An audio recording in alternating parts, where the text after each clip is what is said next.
umucyo twambare kubimenya yewe ubu nahisemo zatwazanganinde nushaka umurikire mu runana rw'imihigo turishimye turahire yuko tuzahora dukunda ibyiza ubutabera n'amahoro urukundo n'ubupfura ubukire bwange ibyo ntabugaya numbeho nuteranya buzuye uratata nturi imfura niba uhora utanya amoko ngo abantu bamashane nusumbanya n'uturere uribagira wifashe numbeho niba utunzwe nta ruswa ukura mu baturage niba useka uwabuze hirya akabura no hino niba uneguza amazuru ukazura umugara uyu munsi turi kuwa gatatu tariki 12 Ukuboza 2018 muri kumwe nanjye Esperance Mukashema. Abatumire bacu ni mama Claire Mukamugema na Joseph Matata. Claire ndagushuje cyane kandi ndagushimiye kwitabira ikiganiro. Nagira ngo nkwibutse ko uri mu bantu batangije radio Ubumwe tariki ya 6 z'ukwa 11 2017 aho watanze ikiganiro muri studio ya radio Ubumwe ikiganiro kirebana n'impinduka abanyarwanda bifuza mu gihugu. Turagushimiye cyane rwose radio Ubumwe ibaye ubukombe imaze umwaka ikora kandi akaba ari wewe wayifunguye ubwo nabyo turabigushimira cyane. None ndagira ngo ubanze usuhuza abanyarwanda n'abakunzi ba radio Ubumwe. Urakoze Esperance, ndagushimiye kunyibutsa icyo kintu uvuga uti naratangiye bihise binjyana mu nkambi Igoma aho abadamu barimo Nyirasafari Godanse niwe mbise nibuka twatangije amashuri rugikubita rwose tuki ahari na za shitingi zitaraza ari nyinshi ariko tuvuga tuti umwana w'umunyarwanda w'impunzi ugiye Igoma atazi iyajya atazi n'igihe azamarayo akomeze rwose yige aje mbere. Ubwo rero urumva ko nyibukije radio Ubumwe igahita inyibutsa n'ibyo nabashije n'icyo twagezeho. Ndashimira abantu bose batekereje gushyira abantu mu mashuri, ngashimira n'abantu bose bitabira ayo mashuri, kandi Imana ni nuko gushaka kwacu kuzatugeze kuri byinshi cyane cyane ibyo baduhishe. Ubwo rero nsuhuje mwese, turakomeza tunasuhuzanya mu biganiro. Murakoze cyane. Joseph Matata ijambo ni ryawe. Urakoze Madame Esperance Mukashema kuntumira mu kiganiro cya radio Ubumwe cy'uyu munsi mu rwego rw'umushinga wo kurwanya umuco wo kubeshya mu Rwanda. Mbone umwanya gusuza abari kuri technique donc bari ku buhanga bw'ibyuma dufasha guhitisha amajwi. Mbone umwanya wo gusuza abakunzi ba radio Ubumwe aho bari hose ari abo bari kutwumva akanya cyangwa abazumva ikiganiro mu minsi iri imbere. Urakoze. Murakoze cyane. Banyarwandakazi inshuti za radio Ubumwe twifurije gukomeza kugira ibihe byiza mukurikira radio Ubumwe. Muri iyi minsi turaganira cyane ku muco wo kubeshya. Ibiganiro tukaba twarabishyiriyeho kugira ngo uwo muco tuwurwanye kuko udindiza abanyarwanda benshi bikaba byarabaye bigiye kuba karande. Muri iki kiganiro abatumirwa bacu turi kumwe. Mama Claire ni umubyeyi uzi cyane cyane amateka y'u Rwanda, yakomeje kujya yatubwira.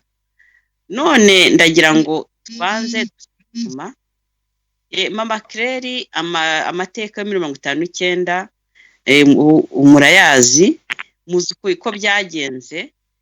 Hari abantu ibintu byinshi bavuga, ngewe yavuga ntabwo nyazi, ariko ndashaka kugira ngo menye ukuri, nanjye nzakubwire n'abandi nabumva radio ubumwe nabo bashobore kumenya ukuri uko kwagenze. Bamwe baravuga bati muri 59 bati abahutu n'abatutsi bati ntibabanaga neza, bakavuga revolution, bakagenda bavuga bati revolution yaheje bamwe, abandi ibaha imyanya. Noneho umuntu nkagira ngo Mama Claire mubaze, kuko Mama Claire ni nararibonye muri kiriya gihe cya 59 mwari mu mashuri, abantu babanaga bate, abahutu n'abatutsi byari bimeze bite? Ese koko ubwoko ayo moko ntabwo yabanaga? Ndagira ngo mubanze mudusobanurire ibyo bintu kugira ngo urubyiruko n'abandi bataza amateka babyumve. Mama Claire, ijambo ni ryawe. Urakoze. Icyo kibazo rwose nakivuga nkakirirwamo, nkabiraramo, nkakesha ijoro, ngafata n'indi minsi, ariko ngiye kukubwira mu magambo make ibyo nabonye, kuko jyewe mpora mvuga ni muhamya amateka ndi, kubera ko umubyeyi wanjye Mbonyumutwa Dominico mbere yo kwitaba Imana yambwiye ati twakoze revolution iratungana ariko ntitwabona umwanya wo kuyandika. None rero mwebwe mwanize muzabyandike, kuko hari igihe bazababuza no kubivuga. Ngaya amagambo yatumye njya muri ayo mateka, ngira ngo ndangize icyo umubyeyi wanjye yansabye mbere yuko yitaba Imana. None ariko ikintu cyananjyanyemo cyane ni uko bagendaga babivuga, cyane cyane aho FPR imaze gutsindira, ntumvaga bitandukanye n'ibyo nabayemo, nkumva bitandukanye n'ibyo nakuriyemo nkiri muto, nagize n'igihe cyo kubivuga kuri radio zitandukanye. Noneho ariko nkumva binatandukanye n'ibyo nabonye ku itariki ya mbere n'iya kabiri kuri z'ukwezi kwa 11 muri 59. Nkibaza ese nuko ntari umuhanga mu mateka, ese amateka ni ikintu umuntu akavuga ati ndi umunyamateka ngiye kwiyandikira, cyangwa se ibyo nari narabonye byo ntabwo nigeze mvuga nyine ko byaba bitari byo, kuko nabyiboneye byambayeho. Nuko ubwo rero nakomeze gushakisha, ntari nibagirwa kubwira abanyarwanda inyandiko zose nabonye zose nazishyize kuri site mcmukambugema.com. ntabwo ari ukuvuga ngo iyi site muyisure mugire icyo muyiha, ni ukubabwira biti mwimera nk'aba bantu bavuga ngo uhisha umuntu, ngo niba ari uhisha abirabura, niba ari uhisha abahutu, ngo abishyira mu gitabo. Ibitabo birahari byanditse ayo mateka, abantu baracyariho. Ubwo rero muzandushe, muzabone n'ibindi nabonye. Ariko mu magambo make Esperance, kuvuga ngo abahutu n'abatutsi ntibabanaga, byo ntabwo ari byo. Abatutsi bashoboraga kutabana ubwabo ndetse bakicana bakamarana, bazira bapfa ingoma yabo, bapfa ubuhake bukomeye umwe ashaka kubujyamo. Abantu bo mu giturage, baba abatutsi baba abahutu, barabanaga, umwe agakora ibyo ashoboye. Urabizi ko kuva kera umuntu atari undi, ntabwo mvuga ngo si nk'undi muntu ni nk'undi, ariko umuntu si undi, ntabwo ari undi dans le sens hari uryoherwa n'ikintu kimwe, undi akaryoherwa n'ikindi, hari ukunda, hari ushoboye ibi n'ibi, undi ntabishobore, ariko mu kubana barabanaga. Ahasigaye ni ukureba uko bategekanaga. Gutegeka byo burya ni urundi rwego, abategetsi burya baba mu rundi rwego, ariko abaturage barabanaga. Ikimenyimenyi nkanjye ku giti cyanjye, ntamenye ko ndi umuhutukazi mbibwirwa n'abana b'inshuti zanjye bitwaga ba April na Marisi, nako twari duhuriye muri interina afite imyaka 7, nibo bansobanuriye bati ntukajye uvuga ko uri umuhutukazi kuko ntabwo uba ugifite umwanya hagati yacu. Ubwo ntangira kwibaza, ariko ubundi nkiri umwana nta muntu wari warambwiye, kandi twari duturanye n'aba Kabirigi, twari duturanye n'aba Muhinji, twari duturanye n'abantu benshi, ntabwo batubwiraga ngo mu Bahutu mu Batutsi. Aho naho mvuga twari dutuye. Ababaga ibwami bo bari bafite uko babigenza, abari bafite abagaragu n'abaja bari bafite umubano wabo, ariko yewe nkaba nzi ko no kwishura aho nagiye uretse abo bana, kuko ngo bari abana b'umuntu ukomeye we watwaraga aho ngaho hafi, abandi twaravuganaga, yego hakabaho abitwara nk'abo, ariko ugasanga muri rusange abantu bafite ibindi bahuriraho. Twarakomeje rero turakura, ubwo navugaga ni muri primaire y'imyaka 6, noneho rero tuza kugera nko kuri uriya munsi wa 1er Novembre nyine, aho noneho nigaga muri secondaire, aho twarabanaga twese, ndetse n'ibyo byo kumenya kuvuga ngo ntukitwe umuhutu ntabwo byazagamo. Twabanaga nk'abanyeshuri, abakunda imibare bakajya hamwe, abakunda, dore ko n'amasomo aba amaze kugira agaciro kuja muri primaire, abakunda kudoda bakajya hamwe. Noneho rero iriya 59 birabaye. Mbere yaho hari harabaye ibindi byo kwica abantu, ariko tukumva ari abantu bagenda bakaroba bakitwa nabo ngabo batashakaga impinduka, ariko mu banyeshuri tubana twitana amazina yacu. 59 rero nayo yadusanze mu mashuri, ibyadogereye hanze, ariko mu mashuri nta muntu waje kuturobamo abantu, nta mwarimu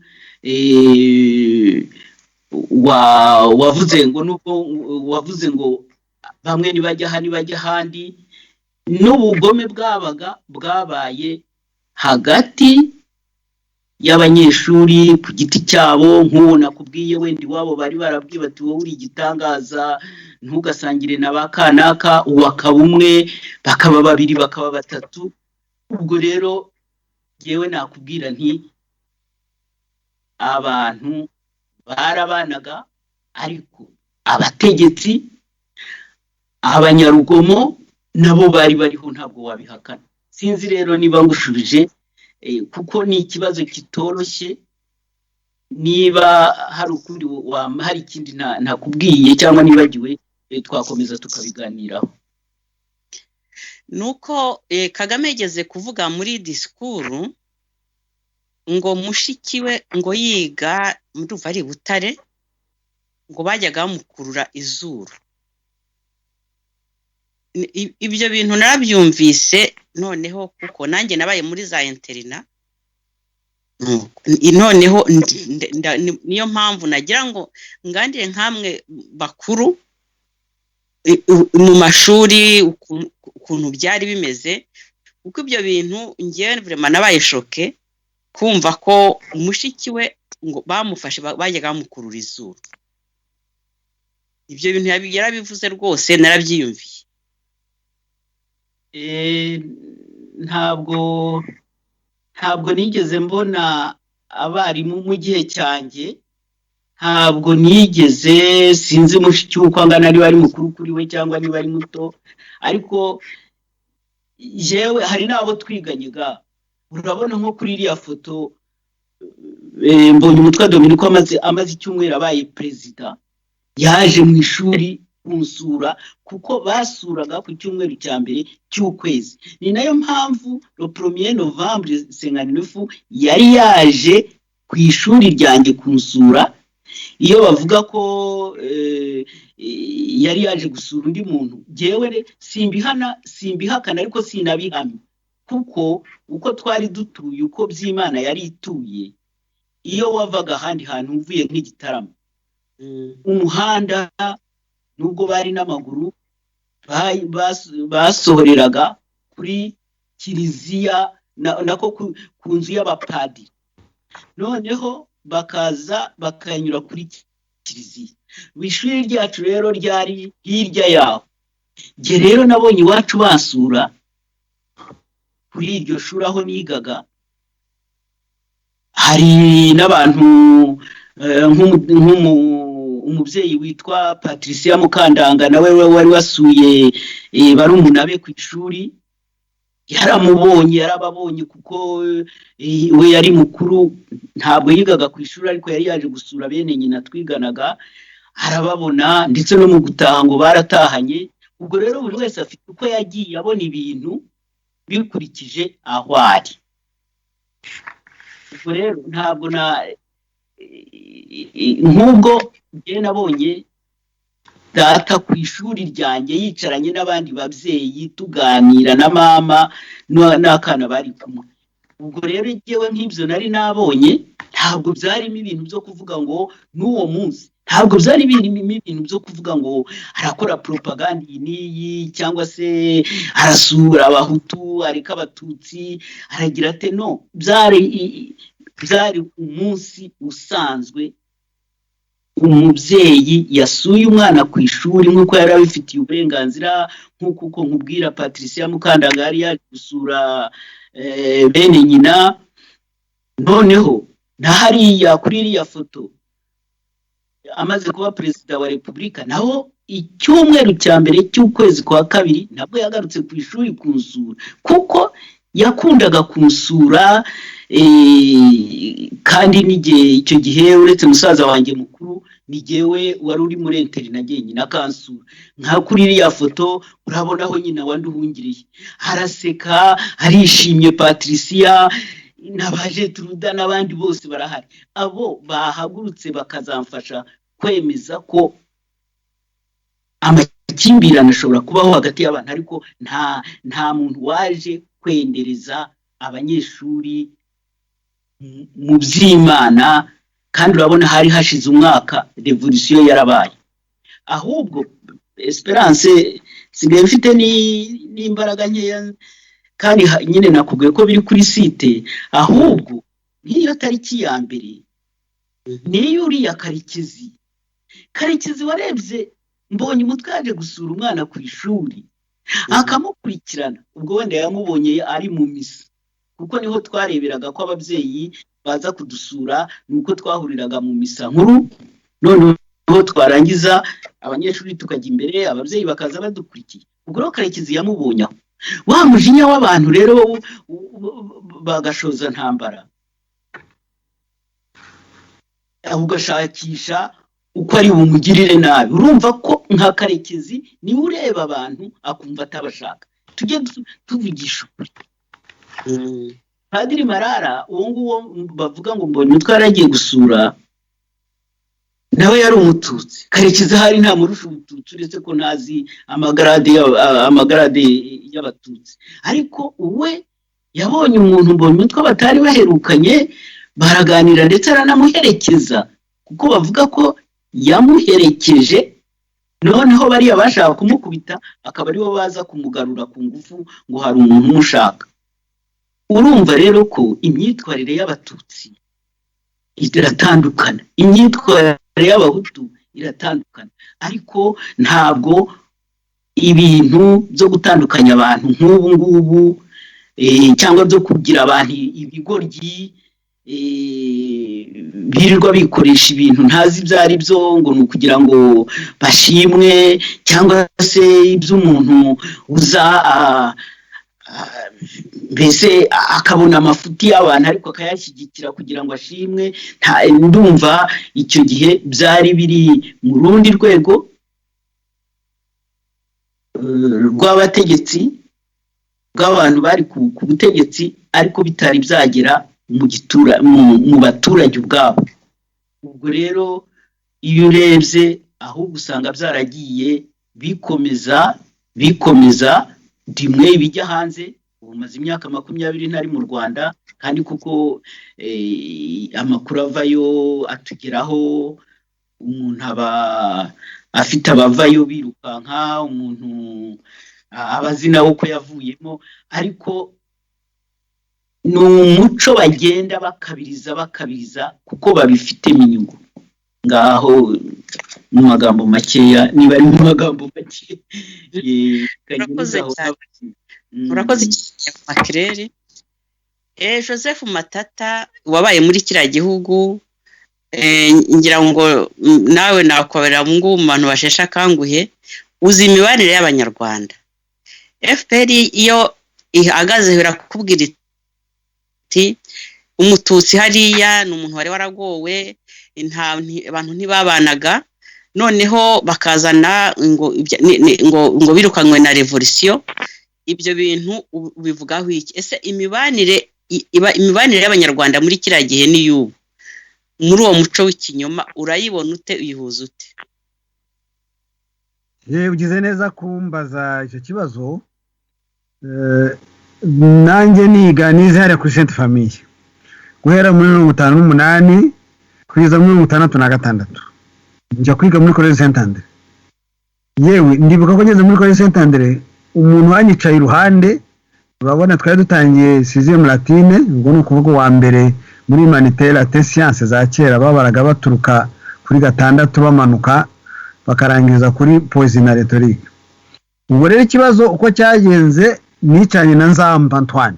Nzamba Antoine ni umututsi, ise yakoraga muri leta nyiranga agomba kuba ari umucamanza. Turicarana kubera gusa ko twicaye ku ntebe tunicaye n'imbere, turicarana nta wabajije undi ngo ntabwo twarigiye twigana, ntabwo twari tuvuye kuri école primaire imwe, twaricaranye gusa. Abandi mu mashuri uko bagiye bicarana nkurikije uko bicaye, nta muntu umwe wigeze aronda undi cyangwa se ngo avuge ngo ngiye kwicarana n'uri yarebye amazuru cyangwa arebye indeshyo. Ni ukuvuga rero ko ibyo bintu byironda koko ababibona aho bitari cyangwa ababishakira aho bitari ni abantu baba bashaka kubicuruza ngo babigire moteri, babigire iturufu, mbese babigire igicuruzwa. Ntabwo ngiye nigeze ntura ku muhima twari duturanye inyuma y'iwacu. Hari hatuye umugabo w'umupolisi wa komine witwaga Thomas, akagira umuhungu witwa Constantine, akagira umugore we nibagiye izina rye, donc mama wa Constantino. Wenda nshishije umaze kuba mukuru wavuga ko yari umututsikazi. Twajyaga iwawe tukarya, nabo bakazi bacu bakarya, abana byabaga bivanze. Hari n'igihe twareka kwiga umwe akagaruka yambaye ishati y'undi. Ntabwo ibintu by'ivangura nigeze mbibona. Munsi y'urugo rwacu hari hatuye Budagari sinari nzi ubwoko bwe. Haruguru y'urugo rwacu hari hatuye umugabo witwaga Nyandagara François wakoraga muri Regideso yaje guhindukamo Electrogaz. Yari afite umugore witwa Mukamana. Uwo mugore wenda ucishirije ubukareba amazuru wavuga wenda ko yari umututsikazi, ariko abana be n'abacu mu rugo twaragenderanaga. Ntabwo icyo kintu nigeze nkibona cyo kuvangura abantu bamwe n'abatutsi n'abahutu n'iki. Yewe no muri 1959 havutse ikibazo cy'imvururu, nayo mfite imyaka 7. Abantu nabonye birukankanye inka ngo z'abatutsi, ni inka zari zavuye niba ku muntu witwa Cacana wari uvuye muri commune Taba, ubwo navuga ko yaravuye Remera Rukoma. Abahungu bitwa babiri ku nzira baravuye epfo ku gishanga, nibo bagiye bakubita inka nkeya barazirukankana, izindi zirakomeza zirazamuka, ngo bari bahungiye kuri Sainte Famille, donc kuri paroisse Sainte Famille. Ntabwo rero nigeze mbona aho twari dutuye ku Muhima hari ibintu by'ivangura, ni yewe n'icyo gihe nta muntu wo ku Muhima wigeze ahunga mu Batutsi cyangwa mu Bahutu bari bahari ngo ahungiye kuri paruwasi yacu ya Sainte Famille hariya munsi ya rompo y'i Kigali. Ahubwo naje kubona nk'inzu nk'ebyiri eshatu enye wenda zahiye ku manywa y'ihangu, zahiye ku Gisozi hakurya, ariko ibyo ku Gisozi hakurya ntabwo nashobora kumenya ibyo ari byo, cyane cyane imyaka 7 nari mfite. Twebwe twakomeje kwiga, ahubwo ababyeyi bacu bakajya baduha ibishyimbo, ibijumba, tugashyira impunzi z'Abatutsi zari zarubatse utuzu twa blende mu tuzu tw'ibyatsi twari tumeze nka twa tururi tw'inyana, babagamo bakishije ikibuga cy'umupira.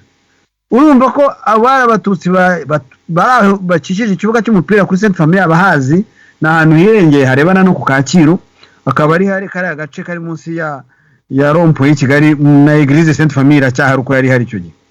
Rero twigaga muri école primaire, hari amashuri y'amatafari munsi. Ubu ngubu sinzi niba akiriho ayo mashuri, ariko birashoboka ko yaba gihari kuko biracyari murima, biracyari muri ni parcelle toujours ya padiri. Ntabwo nge nigeze mbona ibintu byo kuvangura ngo mu ishuri tugire umwarimu udutoteza. Ndibuka ko nanone nshishirije umwarimu witwaga Tarsisi Nshongore, niwe wari maître principal, nawe wadukubitaga twakererewe tukamutinya cyane. Yari Umututsi ariko yakubitaga abana bose bakererewe, nta na rimwe yigeze atoranya ngo arakubita wenda w'Umuhutu amubabaze cyangwa se w'Umututsi amwihorere. Ibyo ngibyo ni ibintu niboneye nkiri umwana rwose, n'ibyo byo kureba amazuru nta gaciro twabihaga icyo gihe, twari tukiri batoya. Ariko ntabwo nigeze mbona iryo vangura rimeze nk'iririho ubu ngubu. Iryo vangura rirahari, kugira ngo n'abana bo muri Gardienne Kigali ubanza umwana w'Umuhutu badashobora kwemera ko yicarana muri berisi imwe n'umwana w'Umututsi, kubera ivangura ba Kagame bazanye n'inkotanyi zazanye zitwaje yuko ngo zaduteje jenoside, zihanura indege n'intambara yose yabaye. Ibyo byose bagatuma yuko mbese bacuruza icyo kintu. Nk'ubu ngubu komisiyo ngo irwanya jenoside, donc CNRG, yirirwa tuzuru izana ibintu ngo by'ingengabitekerezo, yirirwa itesha abantu umutwe ngo igipimo cy'ingengabitekerezo ngo kirangana gute. Abanyarwanda abenshi barimo kwicwa n'inzara bose. Abo bantu barimo kwicwa n'inzara bajya gupima amazuru kuva hehe, cyangwa ingengabitekerezo ya jenoside yazite, ko twese tuzi uko ingengabitekerezo ya jenoside yaje. Ibyo byose rero byo kubeshya, ntabwo nge byantangaza ko Mama Claire Mukamugema avuga ati icyo gihe natwe ntabwo twabonaga ivangura ry'amoko mu mashuri y'icyo gihe.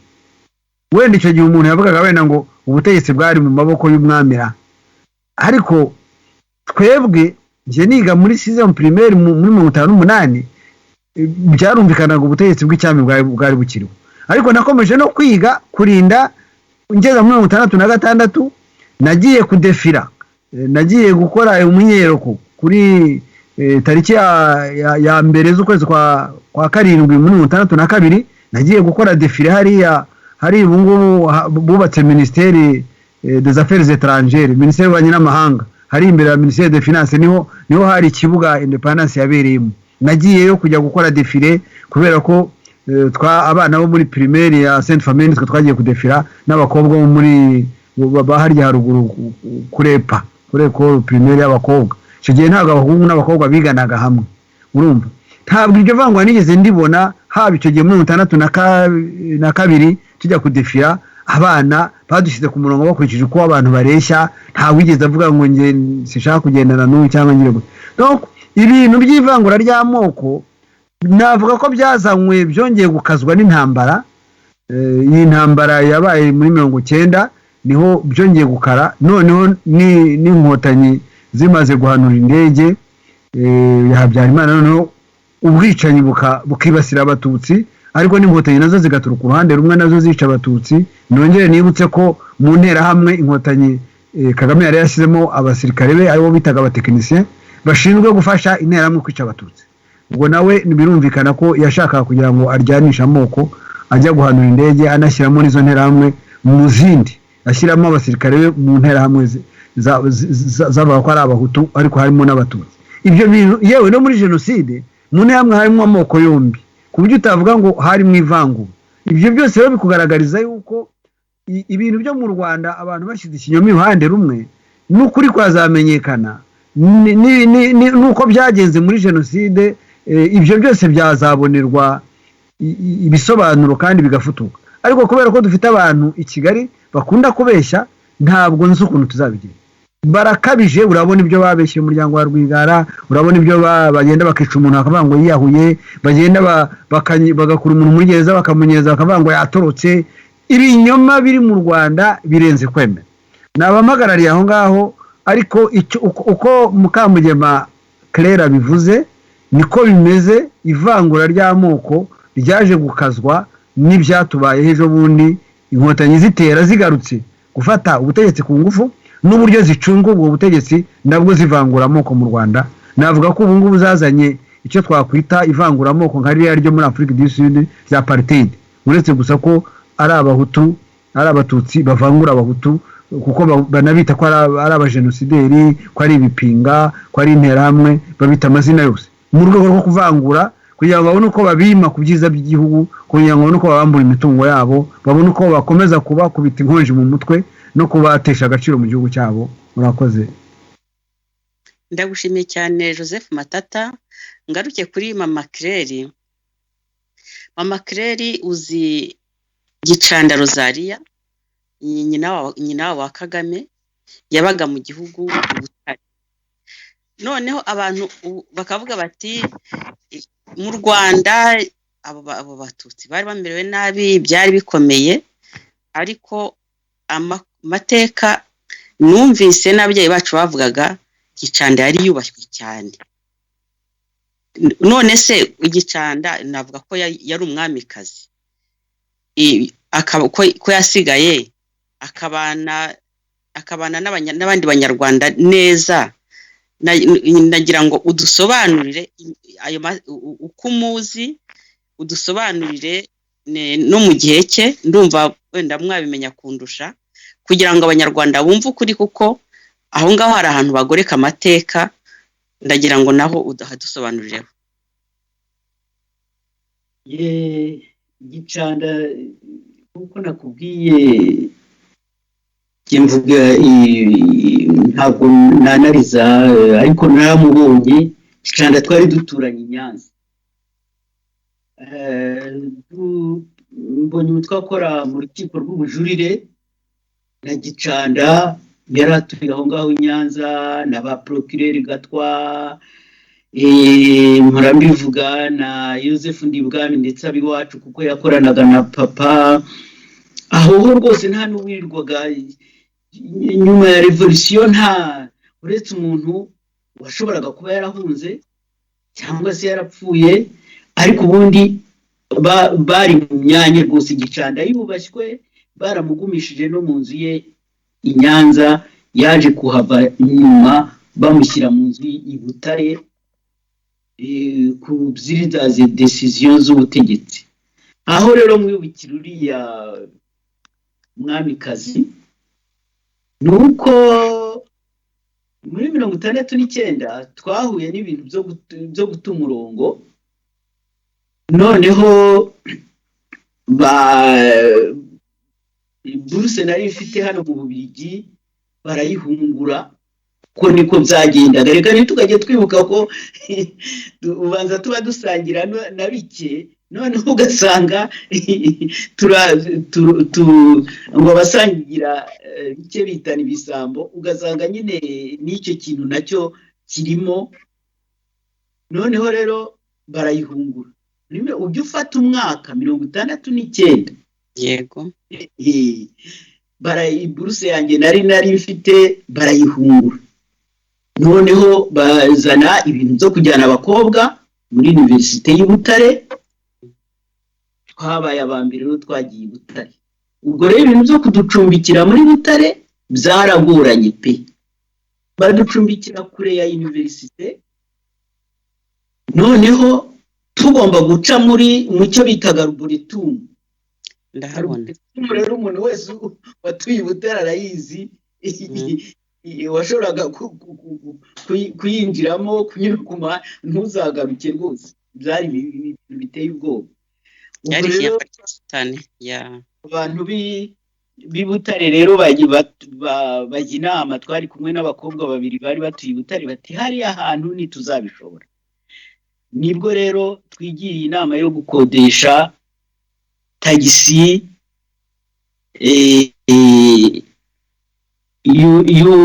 y'umugabo wabo wa Rosalie. Yari afite tagisi yakoraga Butare Kigali Aerotour.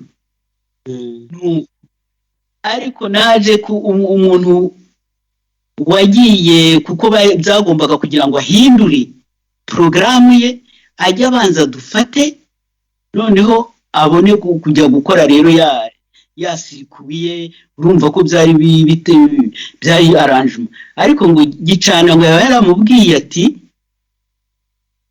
niba numvise ko harimo umukobwa wambonye umutwe, ati ukora uko ushoboye kose ujye ubanza ubajyane Ruzibiza. Yitwaga Ruzibiza uwo mugabo. Muri iyi minsi rwose ujye ubanza ubajyane, noneho ukore Kigali Butare nyuma, Butare Kigali nako Kigali Butare. Uwo muntu akaza, twarishyuraga, ari ukuvuga ngo twagenderagamo gusa. Icyo gihe n'imodoka ntabwo barebaga imyanya yajyagamo, twajyagamo turi nka 13, tukagenda akatugeza kuri universite, noneho nawe agakomeza akazi. Icyo kintu rero cyansigayemo mpora nyibuka, kandi yabikoraga kuko nawe aho Nyanza bamubaniraga neza, abo bambonye umutwe bose baramwubahaga. Mbese umuntu uretse nyine ko umuntu adashobora gukomeza kuba umwami, na hano tujya tubibona abantu bajumba abandi intoki mu maso, ariko ubundi Gicanda yarubashywe, kandi nawe yari afite umuco mwiza. Yageraga n'igihe akaba akatubwira ati abana ba kanaka muzaze tukajya kunywa y'amata. Donc ntabwo kereka niba bamuhora ko yahaye abana b'abahuta amata. Naho Gicanda niba hari n'ukuntu yabijeraga nuko niki yabikoreraga hatagaragara. Ariko urumva icyo kintu cyo kubwira Ruzibiza, ntabwo Ruzibiza yari akeneye utwo dufaranga two kuva hari imbere ya groupe scolaire tujya kuri university. Yari afite akazi ke, yari afite tagisi ye yayizwi, ariko aramubwira ati igore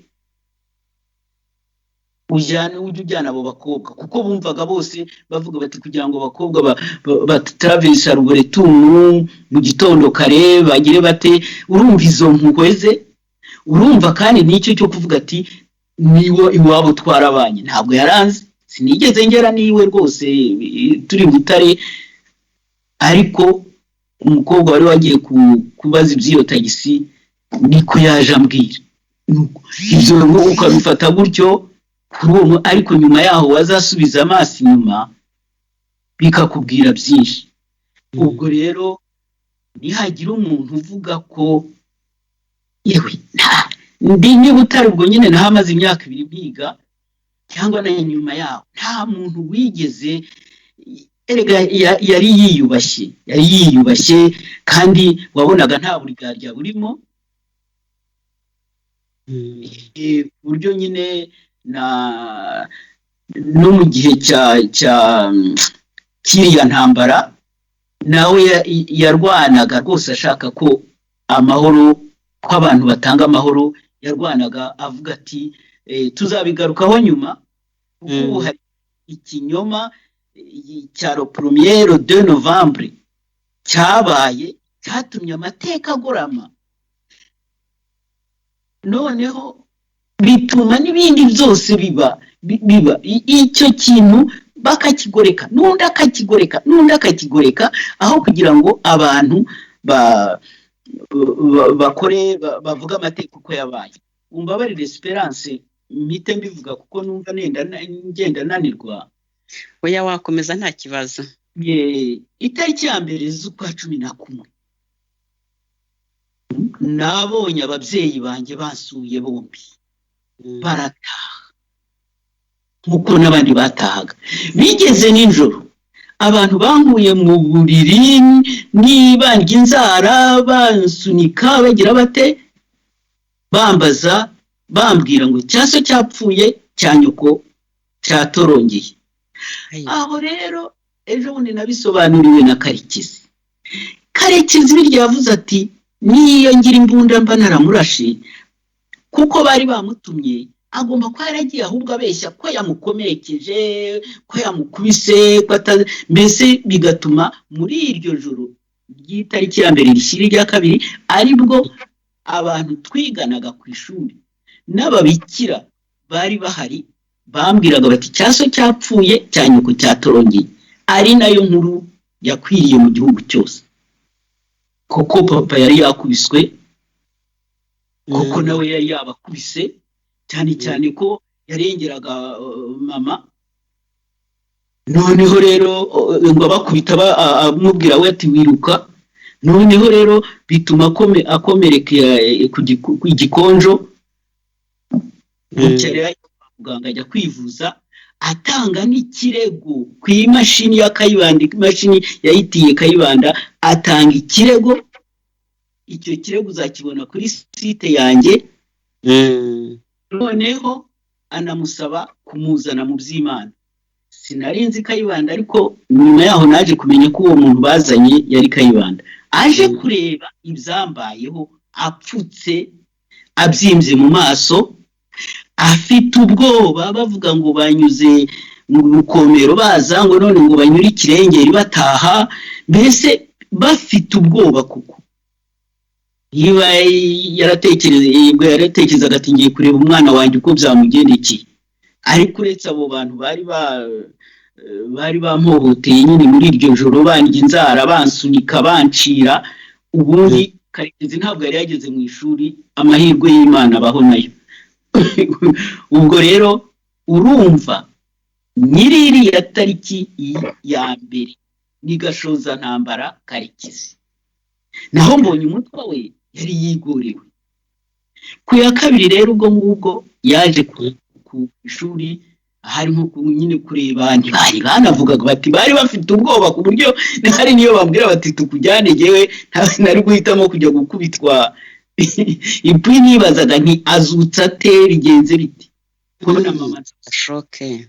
Ibyo bintu rero nabonye ibyo byatumaga ntemera ibyo kuvuga ngo nkaho bavuga ko le 1er Novembre mbona umutwe yateye akajya ampti sous-chef wo kundiza yajya gukora intambara ate mu by'Imana. Nababwiye ko kugira ngo winjire mu bwatsi bw'umuntu kera wagombaga kumumenyesha kandi ukitwara neza. Nta muntu rero w'umusushefu washoboraga kujya gukora, uretse nyine abo ngabo babaga batumwe n'ibwami ati mugende mujye guhitana kanaka. Ariko ubundi ntabwo washoboraga sushefu wa rubanda rugufi icyo gihe w'umuhutu akajya ngo kwendereza abantu ngo agenda ngo yivugisha. Nibabanze barebe mbese niyo aho ngaho ko hariye nta hantu hagufi cyane. Sinzi ko no kuva ku ishuri ryacu kugera aho bamukubitiye amarara banza nta n'isaha irimo. Aho rero niho navugaga nti barabeshya, kuko ngewe niboneye ibindi. Papa yenda kwikubita hasi yapfutse ameze nabi, ntabwo ari we washoje intambara. Ubwo tariki ya kabiri yari Igitarama, muzarebe muri izo raporo, yari Igitarama atanga ikirego. Gashagaza ari Igitarama ari muri mu nama hamwe na chef wa territoire, sinibuka uko bamwitaga w'umuzungu. Urumva rero ko ku itariki ya mbere ni Karekezi wivuga ibigwi, ku itariki ya kabiri ndavuga rwose ko hari umutekano, kuko mbonye umutwari mu gutanga ikirego.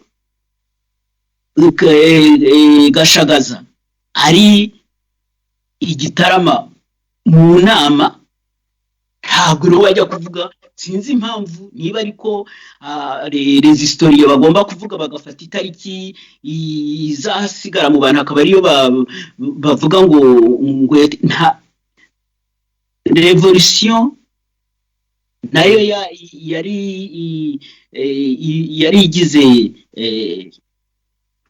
yari itarimo ubwicanyi yatangiwe n'abaturage ku itariki ya 3 bagiye kubaza chef Gashagaza. Hari umugabo wavugiye muri Amerika avuga ngo warabizi akavuga ngo ni chef Kayumba. Ntabwo ari chef Kayumba wari kundiza, ni chef Gashagaza. Bajya kubaza bati ko twakubwiye ko niba ujyanye umutware wacu iri mu nduga nyine azigomba kuzagaruka amahoro, none ukaba ureba yagarutse yakubiswe byagenze, waduhemukiye, none fata utwangushye ugende. Yashusho ya Bikira Mariya Benzinge avuga ngo barayimennye, ntayo bamenye, ahubwo Gashagaza n'umugore baravuze bati turijyanira ishusho yacu ya Bikira Mariya niyo dufata. Barayifashe rero, abaturage barabaherekeza babageza kuri paruwasi.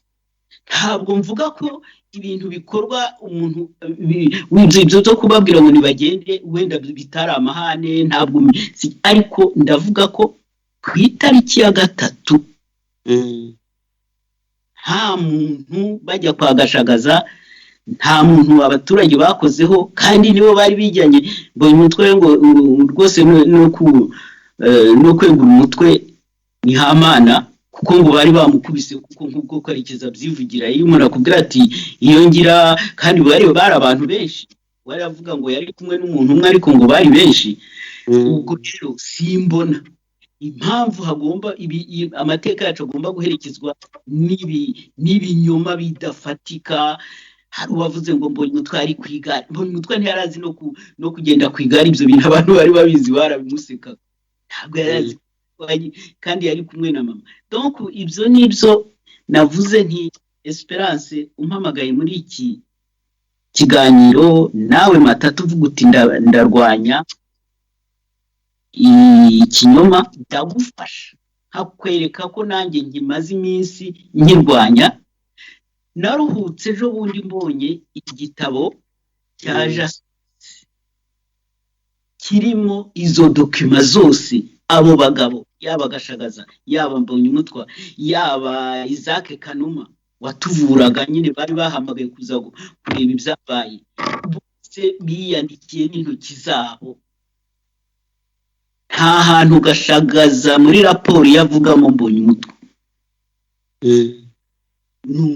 Ubwo rero nkibaza ntese iyo revolution rero yakozwe n'abaturage, n'abaturage rwose bumvaga ko uwo mutware wari waravuye ikantarange, nziti ikantarange kuko yari yaravuye Mwendo akaza gutegeka iwabo, yari yarabakoreye ibyo nawe yifuzaga ko umutware yamukorera.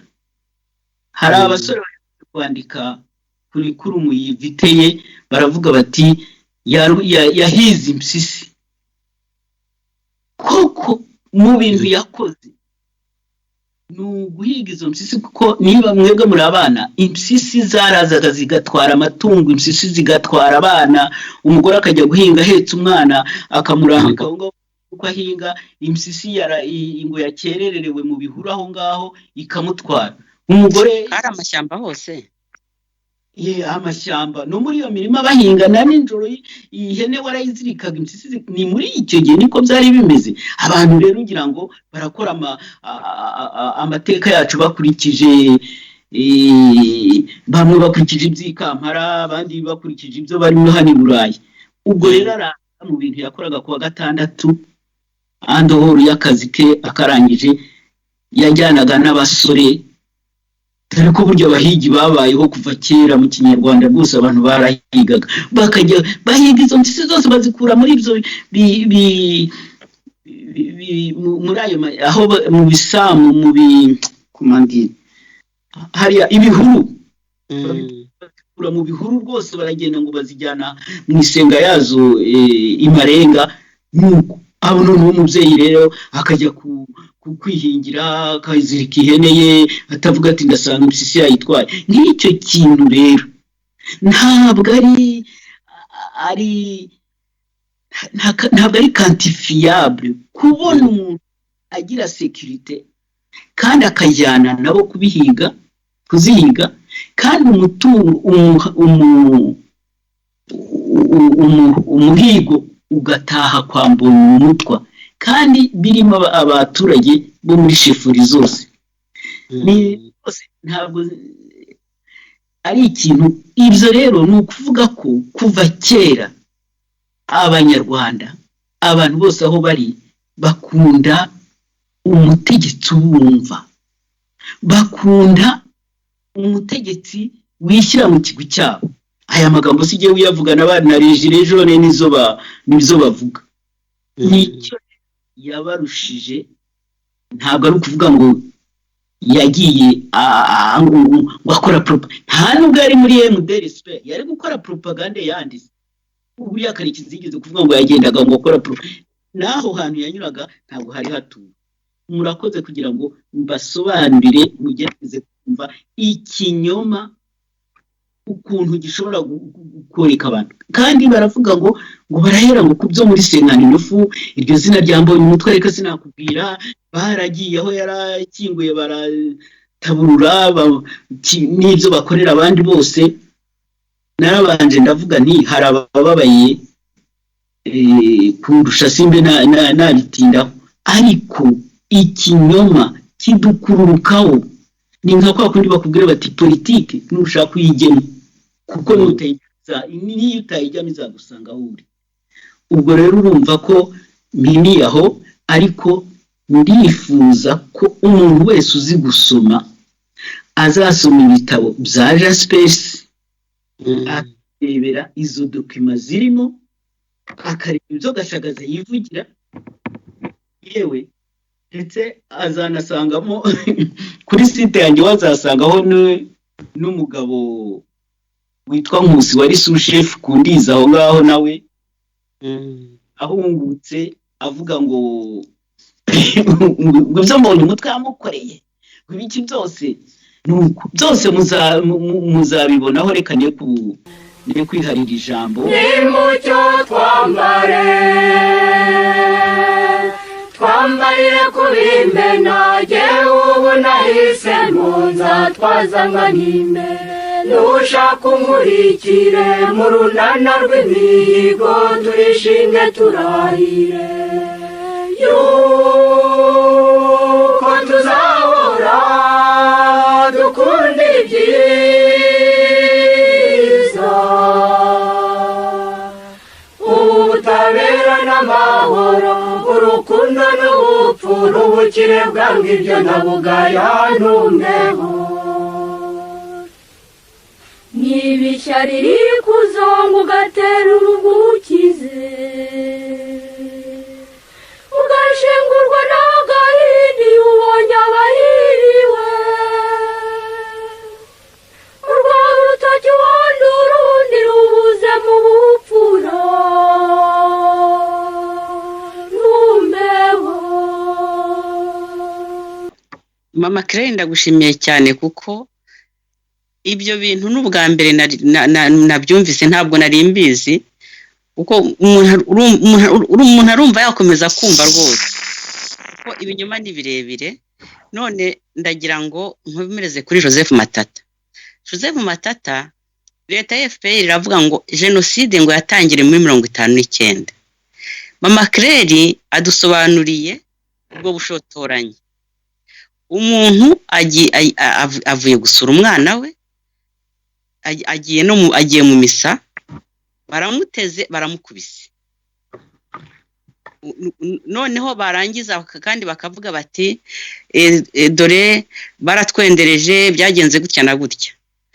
Kuko hari amateka tuba tutazi, ariko ndashimira Mama Claire ibintu adusobanuriye, ntabwo nari mbizi.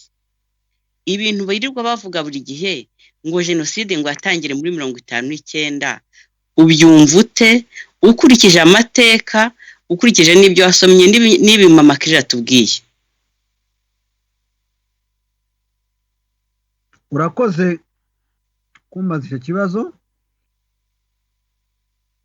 Nkeka ko nk'uko natangiye mbivuga mu kanya, iyo umuntu adafite gahunda ifatika ashaka ikintu cy'urwitwazo agenderaho. Nubwo muri 57 abahutu bari bavuye mu mashuri cyangwa bari bakiyarimo, baje gushyira inyandiko bise manifeste y'abahutu, niko bayita, ariko ubundi ntabwo ariko yitwaga. Bavuze gusa ko abahutu bagaragaje akababaro kabo, bagaragaje akarengane kabo. Abatutsi icyo gihe bari bakomeye ku ngoma y'ubwami, banakikije umwami, kubera ko abashefu n'abasushefu benshi bari abatutsi. Abahutu ngira ngo babaye abasushefu, ndumva wabaye hari uwa mbere mu basushefu ari Mbonyumutwa. Sinzi niba hari n'undi, wenda ubwo Claire araza kubidufashamo. Ibyo ari byo byose ntabwo mu butegetsi bw'igihe cy'ubwami ntabwo harimo abahutu benshi muri ubwo butegetsi. Ariko dukurikije inyandiko yanditswe na Stanislas Bushayija muri 58 mu kwezi kwa 12, mbere hari hasigaye umwaka umwe ngo iyo revolution muri 59 ibeho. Icyo gihe muri 58 Padiri Stanislas Bushayija yari padiri mukuru wa paruwasi ya Kamonyi. Akaba ari umuntu wabarirwaga mu bantu navuga bari abantu umuntu yajyanye n'abadepite b'iki gihe. Yari muri conseil, yabarirwaga muri conseil mu bantu bagize inteko yishinzwe kugira inama umwami, icyo bitaga Conseil supérieur du pays. Akaba rero yari arimo ari umupadiri, ariko ndumva harimo abapadiri babiri, ariko uyu nguyu niwe navuga ko niwe wagize akamaro, ko niwe wanditse. Ari n'abavugaga yuko ashobora kuba ari inshuti y'ishyaka rya Radiri ryaje kuvuka naryo mu nkubiri y'amashyaka menshi yavutse muri za 59.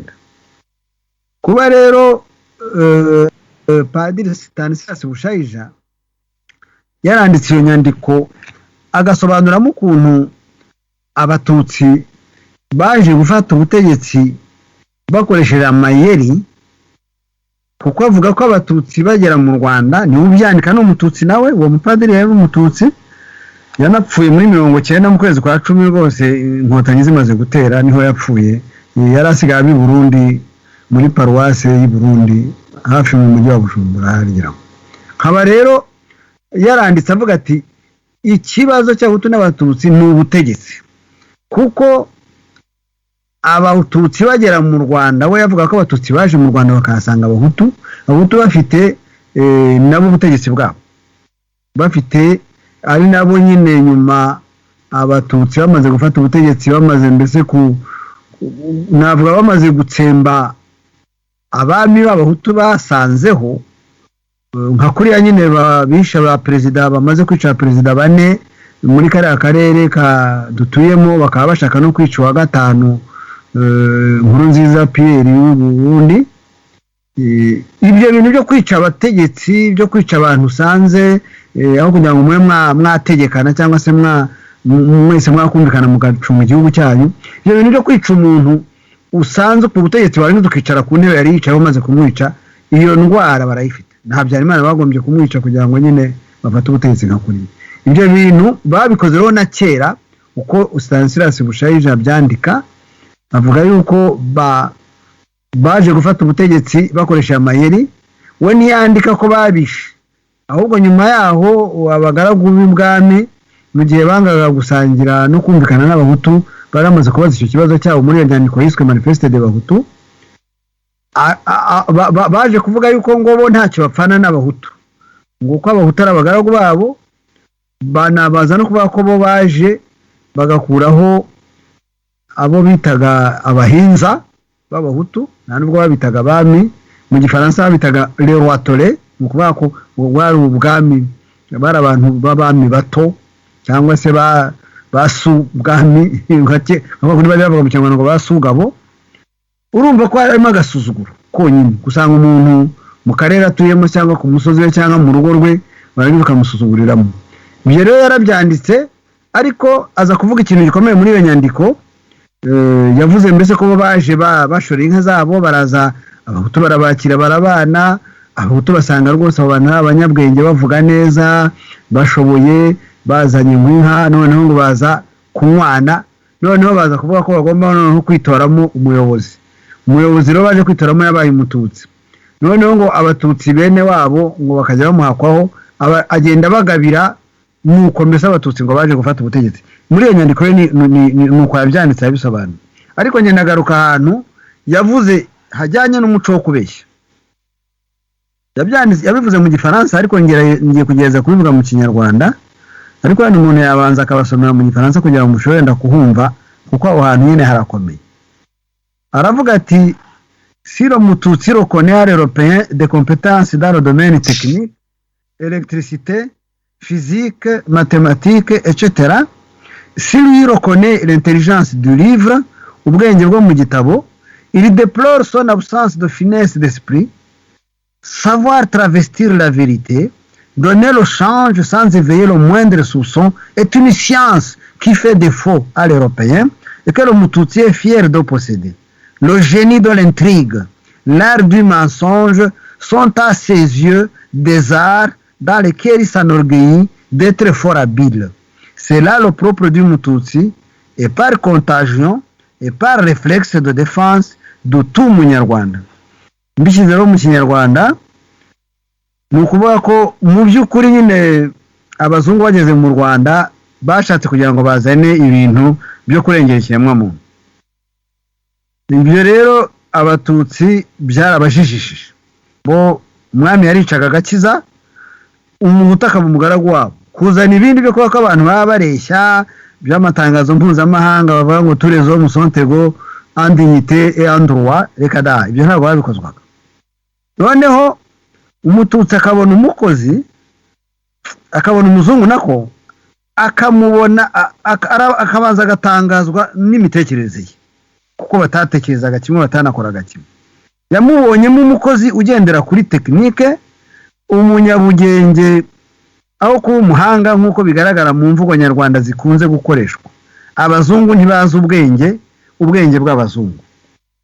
Nubwo umututsi yemeraga ko umuzungu afite ubushobozi muri tekinike, amashanyarazi, fizike, imibare n'ibindi, nubwo yemeraga ko afite ubwenge bwo mu bitabo, yatangazwaga no kubona nta buhanga kimeza umuzungu afite, nko kumenya kubeshya, guhindura ibintu ntihagire ubirabukwa, n'ubwenge umuzungu atagira kandi umututsi yiratiraga kubutunga, akaba intasumbwa mu butiriganya.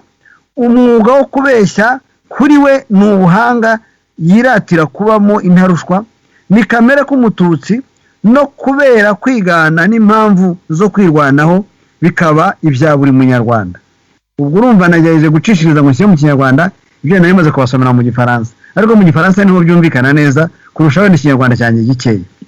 Urumva rero ko iyi ngeso yo kubeshya, ubu buhanga mu kubeshya, mbese mu gutekinika nk'uko Kigali basigaye babyita, wumvise ko n'abategetsi b'u Rwanda basigaye bivugira ko nabo batekinika.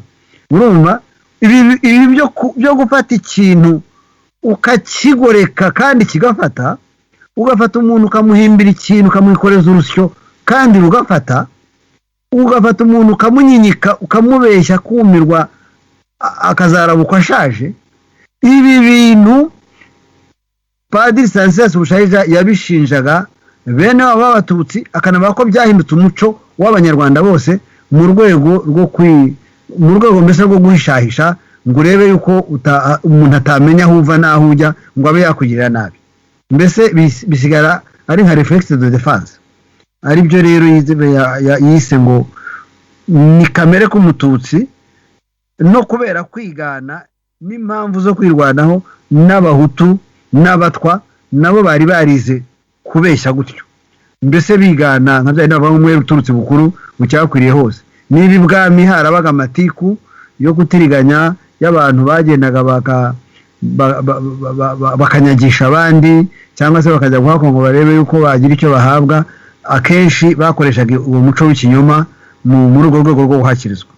Ibi rero biba bigaragaza yuko abanyarwanda umuco bafite uyu ngubu noneho ntabwo ari umuco gusa bavango ubarirwa mu batutsi gusa, uretse ko iriya leta ya Kagame igizwe ahanini n'abatutsi, iyo kubeshya kwabo ibyo birenze ukwemera.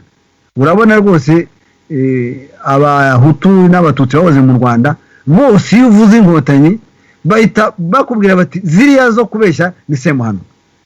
Kubera iki? Kubera ibyo babonye bagerageje kugereranya ibyabaye ku ngoma ya Kayibanda, ibyabaye ku ngoma ya Habyarimana n'ibibera uyu munsi ku ngoma ya Kagame. Ingoma ya Kagame niyo yagaragaje umuco wo kubeshya kurusha izindi leta zose. Abantu ahubwo bavuga ko ari ubwoko bwa kane, niko abantu basigaye bavuga.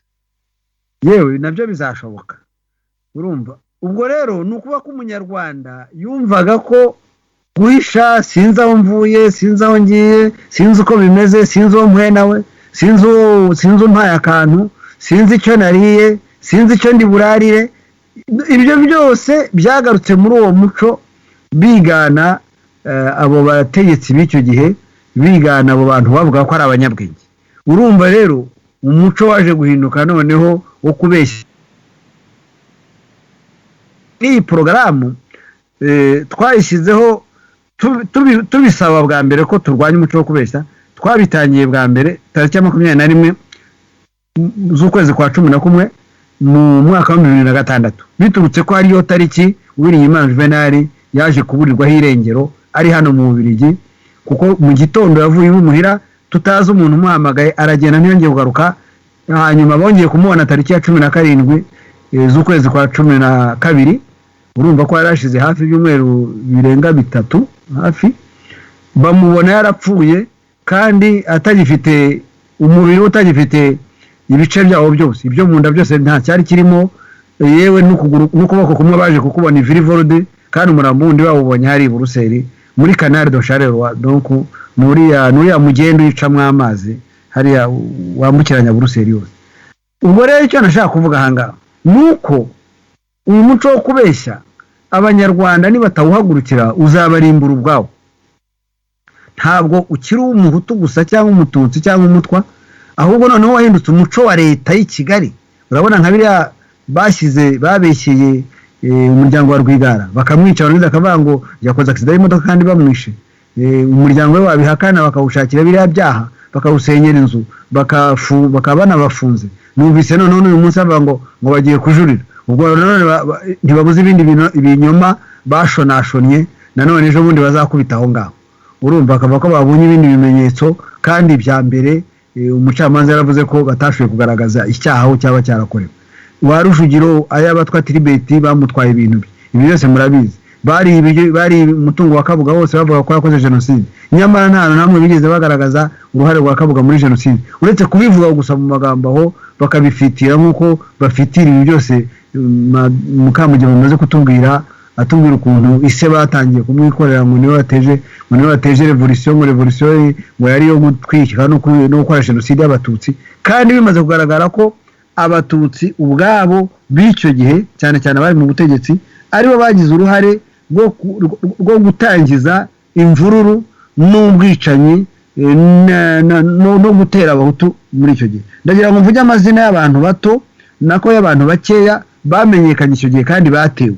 Hari abadepite, Depite Kayuku na Kajangwe, abo ni abadepite bari mu ishyaka rya Parmehutu baje kwicwa icyo gihe.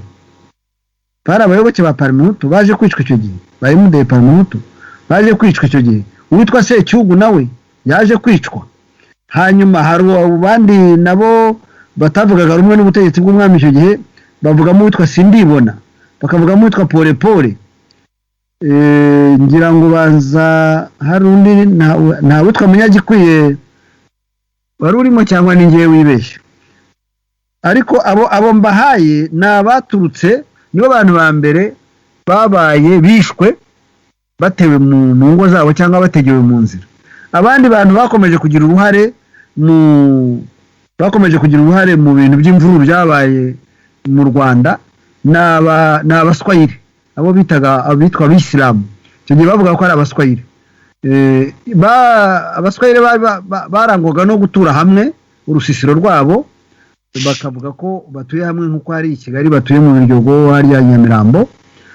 no mu giturage aho babaga, haba mu Gacurabwenge, haba za Nyanza, Imugandamure, abo bantu kubera idini ryabo no gutura iruhande rw'umusigiti baturaga hamwe mu rusisiro rwabo.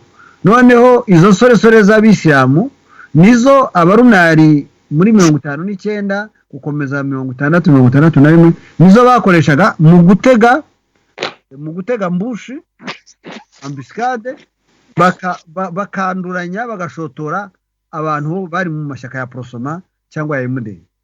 Nuko rero revolution muri 59 yaje gutangizwa nabo batutsi batumvaga bashaka kuba basangira cyangwa bakumvikana n'abahutu bari babajije ikibazo muri ya manifeste yabo bitiriye muri manifeste y'abahutu. Ikindi nacyo kigaragaza ubwo bushotoranyi ni nk'ibyo Kagame akora uyu munsi. Urabona ko abantu bitwa ko batavuga rumwe na leta ntabwo aribo barwana, ntabwo aribo bahemuka i Kigali, ahubwo barahohoterwa. Mbese no muri 59 urebye ibyo Kagame akorera abatavuga rumwe nawe, ni nabyo abarunari bakoreye abatavugaga rumwe na bicyo gihe. Ngeka wenda ko abana b'iki gihe, abasore b'iki gihe bashobora kumva noneho icyatumye revolution ya 59 itangizwa n'abatutsi ikabakoraho, kuko nimo baje kuvamo bahunga ari benshi. Murakoze Madame Esperance.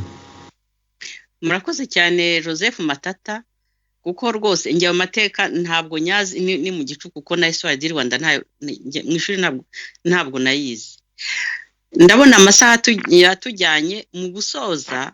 Hari ikintu nagira ngo wenda tugende tuvugaho, ndatangira kuri Mama Claire. Ubundi hari ikintu bitaga ngo umuco nyarwanda. Noneho umuntu mukuru ngo arivuga akivuga ibigwi. Kwivuga ibigwi ni ibyiza wakoze bakwibukiraho, bishobora kugirira igihugu akamaro, bishobora no mbese ukaba wakwandikwa mu mateka. Ariko nk'uko mwabidusobanuriye, ntabwo numva umuntu namubonye kuri site igihe, umuntu witwa Karekezi. Nabonye ari umusaza ukuze usheshe akanguye, arahagurutse ati ngewe nasagariye umuntu ndagenda mukubita. Yiviriye mu misa yigendera, agatinyuka akavuga ati nasagariye umuntu, akumva imbega ni nk'ikivugo. Uwo muco nyarwanda usigaye ubu nguwo murabuvugaho iki? U Rwanda rurajya he, ruragana hehe? Kuko nka biri ubundi byari bikwiye kwamaganwa. Ni ibibazo bibiri ubu. Noneho mu gusoza nanone, abahutu n'abatutsi ubundi hari ikibazo bafitanye. Mama Claire. Uriya Karekezi, hari abantu nyine babonye kiriya kirego mbonye umutwe yatanze ku itariki ya 2 z'ukwa 11, baravuga bati ahubwo uriya yarakwiye gufatwa, bati kuko ikirego ntabwo cyashaje kuko kitigeze gikorerwa ngete. Yarakwiye no kwibaza nako we urabona yari isaziye, simbizi niba ari abamwoshya, niba ari abagira ngo bivuge ibigwi, niba bari ari abamwoheje. Urabona hariya kariya karere ka Byimana buriya gakomokamo abantu benshi cyane, kandi karimo abantu biyemeje kuba ingenzi, wa mugani w'Abanyarwanda bumvaga basumba abandi. Ariko Karekezi, hari umuntu wavuze ati icyo nta kwifuza ni ukuba nk'umwuzukuru cyangwa umwana wa Karekezi, kuko yari yagize amahirwe, nta wari wamumenye, nta wari wamuvuze, nubwo hariho abaturage bari babizi kera, ariko kuba yarahagurutse akabyivugira. Noneho na BBC ikongera ikamubaza bwa kabiri, noneho akavuga ngo ahubwo iyo ngira imbunda mba naramurashe. Yewe mba numva bihishe ikindi kintu, ariko ntabwo nakivuga. Ariko urumva ko ni nko kurata impunity, ubugome, impunity. Abantu bariho bararira ko bapfuye, wakumva ko ari we washoje intambara akabyigamba. Cyakora cyo ndi umuntu wahuye n'ibyo byose, igihe duhuye mbishoboye namujyana mu rukiko nyine icyo kirego rwose wenda nkariha n'abavuka ariko kikaburanwa kigasubiza aba bana b'abanyarwanda bariho babwira ngo nibasabe imbabazi, kikabasubiza kongera guhagarara bemye, kigasubiza umuturage wakoze revolution wagiye kubwira agashagaza ati fata ibyawe ugende, kikamusubiza icyubahiro, kuko ngira ngo nta muntu ushobora kuvuga ngo yemeye kundi azajya yigamba ubugome. Kandi rero ikindi ni uko rimwe na rimwe usanga ahubwo bafite n'aho babikura ibyo byo kwigamba ubugome. Nicyo ngewe nabivugaho. Naho ubundi birababaje, nizeye ko abamubona mu Rwanda bamubwiye babimubwiye. Naho ubundi hari ikindi wari watubajije cyerekeye Abatutsi n'Abahutu, ni imibanire yabo, uko ubona u Rwanda rw'ubu ngubu babyibandaho, ugasanga bazana izo za ndi umunyarwanda ngo barigisha abantu kubana, kandi nzi ko abantu babanaga, ukabona ari nabwo bizamba cyane. Ubu bwo nyine byarazambye, kandi twabivuzeho tuvuga ko ari abantu bifitiye inyungu. Ngengakeka ko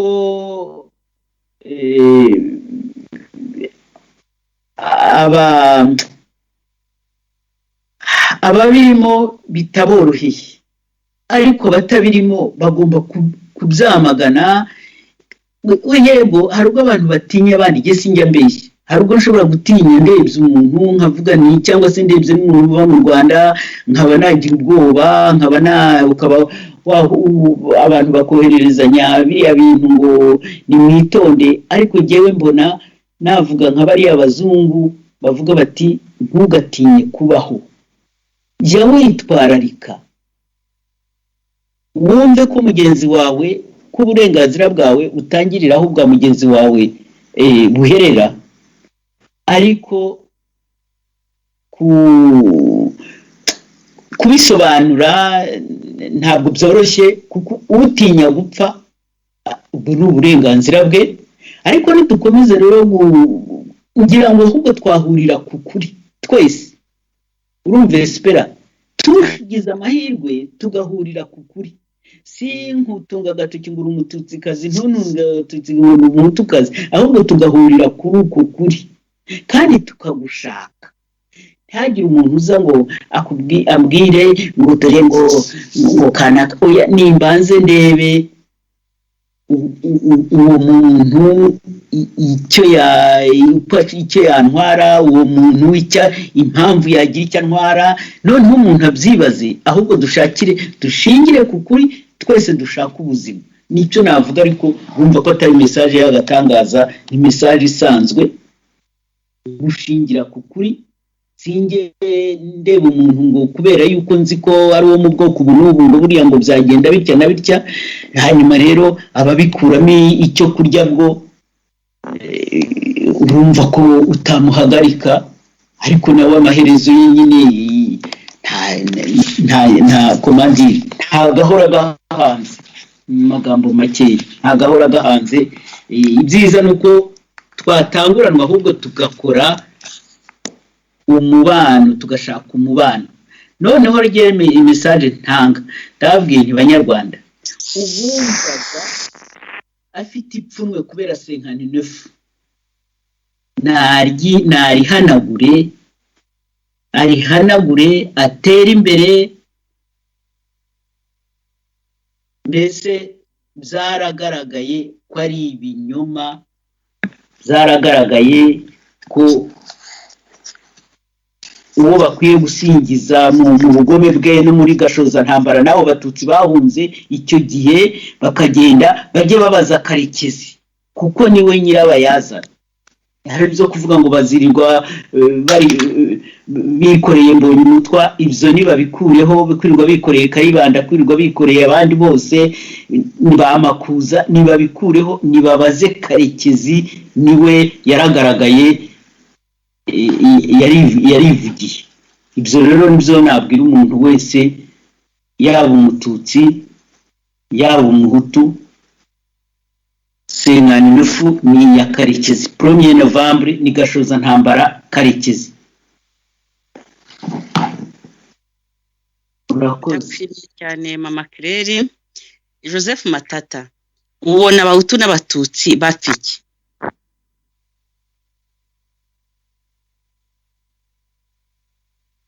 ugize neza kumbaza icyo kibazo. Abahutu n'abatutsi ubundi nta kintu bapfa, ariko iyo habonetse umuhutu cyangwa umututsi udafite ubundi bwenge bumujyana kunya, mwumva bari gukoresha terme, azana ibibazo by'amoko aho kugira ngo akoreshe ukuri, aho kugira ngo ashyire mu gaciro abanishe abanyarwanda, azana ikibazo cy'amoko. Njyewe nafata urugero ko kuri njyewe gukoresha ubwoko mu mitegekere ya politike ni ukubura umutegetsi w'ikimuga mu mutwe kandi di ikimuga, ukaba ukeneye kugendera ku mbago, iyo mbago ikaba ironda koko. Kuko uyu muntu adashoboye kugenda neza kubera wenda ko afite ikibazo mu guhagarara bwuma cyangwa se mu kuba adafite wenda uko ashobora guhagarara neza. Hano ndimo kuvuga ibibazo, ntabwo mvuga umuntu wagize ikibazo cy'ubumuga bw'umubiri, ndavuga umuntu wagize ikibazo cy'ubumuga bw'ubuswa, cyane cyane iyo yabaye umutegetsi yarangiza agategeka nabi. Nje numva ko gukoresha ironda koko ari nk'uko umuntu akenera imbago kugira ngo ashobore guhagarara. Bo rero bagakoresha imbago y'amoko kugira ngo bashobore kuziba no kubindikirana abandi no kubarya babicaye hejuru. Bagakoresha ubwoko, bakavuga ko ubwoko ubu n'ubu, kera bavuga ko abahutu ari ibicucu, ko dongo badashobora kuyobora. Ubu ngubu abahutu ngo ni abajenosideri, ntibashobora kuyobora. Donc urumva ko buri gihe uba ushaka ikintu gituma umuntu agira. Nk'uko nabo abatutsi, abahutu baba extremiste, abahutu b'intagondwa nabo bajyaga bavuga ko abatutsi bagaruye ya ngoma ya cyami yo kubakandamiza. Icyo kintu nacyo kikaba ikintu cy'impamvu icyo bita argument, icyo batanga cy'impamvu. Izo mpamvu rero abantu bazana z'amoko, njyewe numva ari imbago bagenderaho, ntabwo zifite ishingiro, kuko umuhutu n'umututsi ntaho bivuga ko badashobora kumvikana. Ariko igihe cyose umwe azashaka amayeri yo kwicara hejuru y'undi akamuryamira kugira ngo abone uko yikubira ibyiza by'igihugu yicaye ku gakanu kundi, cyangwa se abone uko amwambura ibye kubera ko amushinja yamugeretseho urusyo runuru, ibyo ni ibintu bigomba gucika. Ari nacyo gituma twiyemeje gutangiza iyi gahunda yo kurwanya ikinyoma, twizera ko abanyarwanda bazayigira nabi yabo bakakirwanya, kuko ikinyoma kimaze kugaragaza amarorerwa, kimaze gukora amarorerwa mu gihugu cyacu, yaba niyo jenoside. None se jenoside Kagame yahanuye indege, none se iyo nibura bivuga ko ari Kagame yahanuye indege akaba abahutu bose bahiga, aho kugira ngo bajye kwica nka data bukwe wari umuturage w'Inyanza udafite ahureni, yewe nta n'itopito yagiraga yo kubabona ngo yarasa n'indege, nako yarasa n'inyoni. Urumva izo ni ingero ngo buri teka abantu iyo bitwaje impamvu iyi n'iyi bakajya guhohotera abandi, nge numva ko ari bwa bwenge buke, ari bwa bumuga bafite mu bwonko bwabo butuma badashobora gushyira mu gaciro ngo bakore ibintu byumvikana, bagashaka tujura impamvu, kandi bajya bavuga ngo impamvu inganururo, bagashaka impamvu zituma babona uko bigizaho bene wabo, cyangwa uko bana babikiza, cyangwa babona uko babahitana. Murakoze. Ndagusishimiye cyane Joseph Matata na Claire kuri iki kiganiro muduhaye. Mu gusoza nk'abasaba abanyarwanda, iturufu y'amoko nta kintu imaze. Ninde wari wafata ubwoko bwe akabujyana muri banke ukwezi kwashira akajya kurotira? Banyarwanda, banyarwandakazi, amoko yose namwe, muva amaraso amwe, turi bamwe, icyo dupfana kiruta icyo dupfa. Twubaka u Rwanda rw'abanyarwanda, u Rwanda rw'inyabutatu nyarwanda. Iryo ronda koko abategetsi nibo babizamura, ariko banyarwanda mu giturage bariya abantu bikeneye, bariya abantu banyakujya basangira ikigage, bagasangira urwagwa bakibibona, dore ko FPR ngo yazanye amajyambere, bakaba byose barabibakuyeho, ariko umuturage babaha n'umuriro n'amazi. Ibyo by'amoko ntabwo babigenderamo. Aho abo ngabo bari bagashize bari mu bisubizo nibo bazana amoko kubera indambi. Ibyo bintu abanyarwanda bose ndagira ngo tubirwanye twivuye inyuma.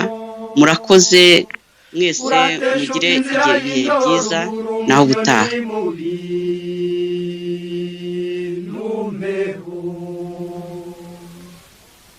Nimucyo twambarire kubimena, jyewe ubu nahise mponza twazangana imbere. Nushaka umurikire mu runana rw'imihigo, turishimye turahire yuko tuzahora dukunda ibyiza, ubutabera n'amahoro, urukundo n'ubupfura, ubukire bwange ibyo ndabugaya numpeho. Niba ushinzwe imbaga ukikundiramo bamwe, urukugabiye n'umukundo uramugambanira, uraca uduco kandi ashaka kureba udasumbanya numpeho. Nibura umukobwa ukishinga bagushuka, nibasura umuhungu ugashirira mu maraha, urasenya urwo wari gushinga ugashengera utambaye numpeho. Nimucyo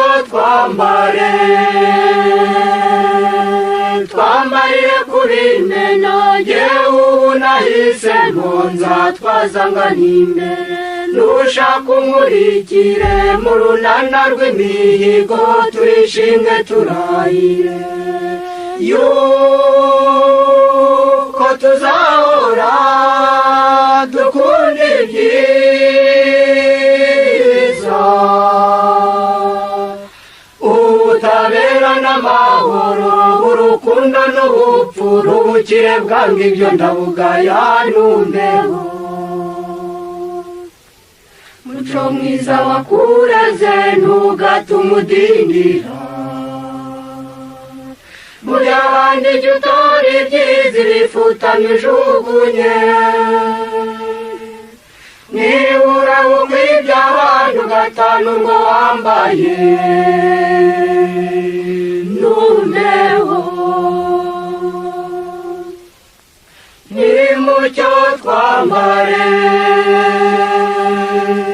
twambarire kubimena, jyewe ubu nahise mponza twazangana imbere. Nushaka umurikire mu runana rw'imihigo, turishimye turahire yuko tuzahora dukunda ibyiza, ubutabera n'amahoro, urukundo n'ubupfura, ubukire bwange ibyo ndabugaya numpeho.